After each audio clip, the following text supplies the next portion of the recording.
Hello dear students, welcome back to my channel physics SPC. Gravitation का एक और क्वेश्चन। The ratio of escape velocity at earth VE to the escape velocity at a planet VP whose radius and mean density are twice as that of earth. Radius and mean density दोनों twice हैं that of earth. पहले तो diagram बना लेते हैं कि मान लो कि ये अर्थ है,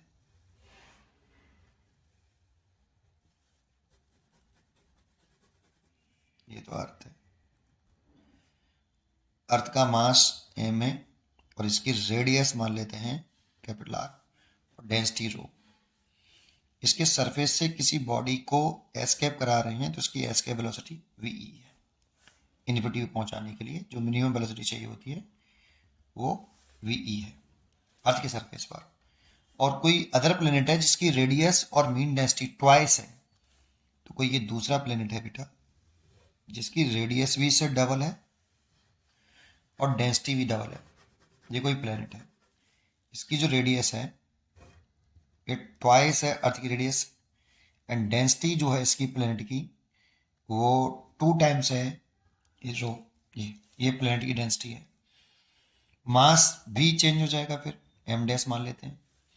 तो इसके सरफेस से अगर किसी उसी बॉडी को अगर एस्केप कराते हैं या किसी दूसरी को, तो उसकी एस्केप वेलोसिटी वीपी है। एस्केप कराने के लिए मतलब इसकी प्लेनेट की ग्रेविटेशनल फील्ड से बाहर निकालना है, इन्फिनिटी पर पहुंचाना है उसको, है ना। तो ये वीपी है। अब आपसे पूछा है कि वीई और वीपी का रेशियो क्या है, ये पूछा है। देखो, अर्थ के सरफेस पे जो एस्केप वेलोसिटी होती है ये होती है रूट के अंदर 2g capital M over are, ये होती है। अब लेकिन यहां पर मास के बारे में हमें कोई जानकारी नहीं है। मास मैंने लेट किया है बेटा, ये मास तो मैंने लेट किया है, जानकारी है ही नहीं था। तो डेंसिटी को कन्वर्ट कर लो, मास को कन्वर्ट कर लो डेंसिटी में। डेंसिटी जो कन्वर्ट होता है मास अपॉन वॉल्यूम, तो mass upon volume 4/3 pi r cube. यहां से अगर मैं मास लिख लूं तो 4/3 पाई आर क्यूब। तो एस के वेलोसिटी में मास की जगह पे पुट कर दूं ये वाली वैल्यू इनटू रो, तो escape velocity of earth surface हो जाएगा रूट के अंदर 2g कैपिटल एम की जगह पे 2g अपॉन आर। तो इस कैपिटल एम की जगह पे लिख दें हम कितना, 4/3 पाई कैपिटल आर क्यूब रो। तो देखो इस आर से ये एक आर बार कटेगा, अब यहाँ बचेगा आर स्क्वायर, और आर स्क्वायर रूट से बाहर आ जाएगा तो आर आ जाएगा बेटा रूट के अंदर। ये हो जाएगा 8/3 पाई जी रो। ये एस की वेलोसिटी हो गई आपकी। तो ये वाला फॉर्मूला में अगर डायरेक्टली याद होता ना तो इतना करना नहीं पड़ता हमें। अब मोस्टली बच्चों को या तो ये याद होता है या ये वाला याद होता है √2GR, है ना। ये वाला फॉर्मूला याद होना चाहिए था। अगर ये याद होता तो डायरेक्टली कर लेता, जैसे प्लेनेट के लिखता तो डायरेक्ट लिख देता। यहाँ पर रेडियस है अर्थ की, तो इसमें रेडियस हो गई 2r, तो रेडियस की जगह पे 2r लिख दो।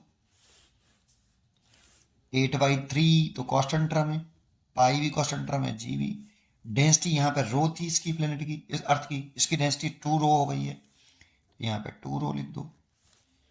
अब सोचो इस 2 को और इस 2 को अलग कर लेता हूँ, तो ये 2 तो ये वाला लिख लिया, और ये 2 को अलग करूँ तो रूट के अंदर 2 और बाकी का अलग कर लिया आर रूट के अंदर 8/3 पाई जी रो। ये प्लेनेट पर एस्केप वेलोसिटी, इसकी जगह पे लिख सकते हैं अर्थ की escape velocity VP is equal to 2√2, और देखो ये अर्थ के सरफेस पर एस्केप वेलोसिटी है वीई, इसकी जगह पे ये लिख सकता हूँ। और हमें चाहिए वी अपॉन वीपी, इसीलिए इसको इसके नीचे इसके नीचे 1/2√2 is equal to VE upon VP.